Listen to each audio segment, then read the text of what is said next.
Hello दोस्तों, कहानी की शुरुआत में हमें ब्रह्मांड में एक बड़े स्पेसशिप को दिखाया जाता है जिसमें अंतिम मानव जाति के इंसान 37 सालों से स्पेसशिप में ट्रेवल कर रहे होते हैं। उनके पास भी अपना एक घर था, एक ग्रह जिस पर रहने की सारी सुख सुविधाएं थी। पानी, पेड़ पौधे, नदियां, तालाब, सांस लेने के लिए हवा थी। पर अचानक उस ग्रह का पानी भाप बनकर उड़ने लगा, पेड़ पौधे सूखने लगे, सारे जीव जंतु मरने लगे। तो मनुष्य अपने आप को बचाने के लिए 7 स्पेसशिप में बैठकर दूसरे ग्रह की खोज में निकल पड़े। लेकिन ब्रह्मांड में 7 स्पेसशिप का कांटेक्ट खत्म हो जाता है। उसमें से एक जहाज को हमें दिखाया जाता है जिसमें कमांडर सारे मेंबर को धरती पर अनुकूल रहने के लिए उन्हें लड़ने की ट्रेनिंग देते हैं, ताकि जब उन्हें कोई ग्रह मिलेगा तो वहां उन्हें किसी तरह की कोई दिक्कत ना हो। तो हम देखते हैं कि उनका टेक्नोलॉजी सिस्टम बहुत ही एडवांस होता है। एक दिन उन्हें एक ग्रह से सिग्नल मिलता है जिसका नाम पृथ्वी होता है। कमांडर कहते हैं कि हमें 37 सालों से पहली बार मौका मिला है, आशा है कि यहाँ जीवन संभव हो। कमांडर एक ग्रुप बनाते हैं, उनके साथ छोटे शिप में उस प्लेनेट की ओर रवाना हो जाते हैं। रास्ते में केट कहती है, कमांडर क्या आपने कभी घुड़सवारी की है? कमांडर कहते हैं कि हाँ, मैंने बचपन में घुड़सवारी की है। तभी अचानक शिप क्रैश हो जाता है। केट को हमें गिरते हुए दिखाया जाता है। केट गिरते हुए पानी में गिर जाती है। धरती पर एक छोटा बच्चा अपने पिता को कहता है कि पिताजी, वहाँ एक बॉडी आसमान से नीचे गिरी है। तभी सारे योद्धा कहते हैं कि हमें उन्हें खत्म करना होगा, वह यहाँ पर हमें मारने आए हैं। तभी हम देखते हैं कि केट पानी से निकलकर बाहर आती है और अपने हाथ पर लगे टेक्नोलॉजी सिस्टम से अपने बॉडी को स्कैन करती है। इसके अंदर मशीन बताती है कि आपकी बॉडी सेफ है। केट अपने सारे दोस्तों के बारे में पूछती है। इसके अंदर मशीन उसे 1 किलोमीटर दूर उसकी दोस्त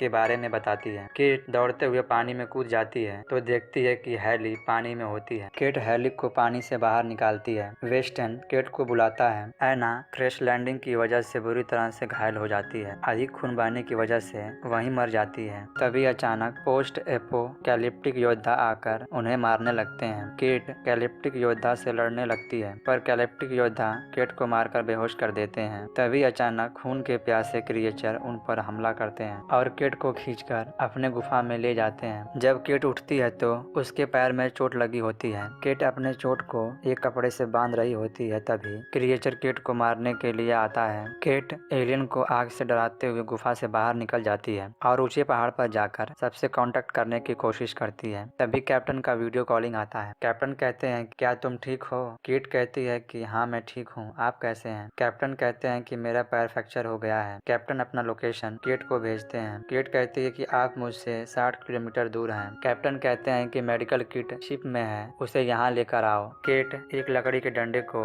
नोकीला करके उसे अपना हथियार बनाती है। अगली सुबह केट भागते हुए एक जगह पर पहुँचती है जहाँ कैलिप्टिक आपस में बातें कर रहे होते हैं। केट छिप कर उनकी बातें सुन रही होती है। अचानक केट का पैर फिसल जाता है। कैलिप्टिक केट को पकड़ने के लिए उसके पीछे दौड़ते हैं। केट किसी तरह उनसे बचकर छिप जाती है। केट छिपकर एक कैलिप्टिक पर पत्थर से हमला करके उसका हथियार ले लेती है। तभी सारे कैलिप्टिक योद्धा वहां आकर केट पर हमला करने लगते हैं। केट उन सबको मारकर उनका हथियार लेकर कैप्टन से मिलने के लिए उस दिशा में दौड़ती है। दौड़ते दौड़ते शाम हो जाती है। केट कैप्टन से कहती है, बहुत समय लग रहा है, मैं अभी भी आपसे 48 किलोमीटर दूर हूँ। केट कहती है कि आप क्या कर रहे हैं? कैप्टन कहते हैं कि मेरे पैर का खून बहना बंद हो गया है, लेकिन मुझे सांस लेने में दिक्कत हो रही है। अगली सुबह हम देखते हैं कि केट को घोड़े की आवाज सुनाई देती है। केट आवाज को सुनकर वहां जाती है तो देखती है कि एक खूंखार क्रिएचर घोड़े की तरफ आगे बढ़ता है। केट क्रिएचर को तीर मारती है पर उसे तीर नहीं लगती। क्रिएचर केट पर हमला करता है।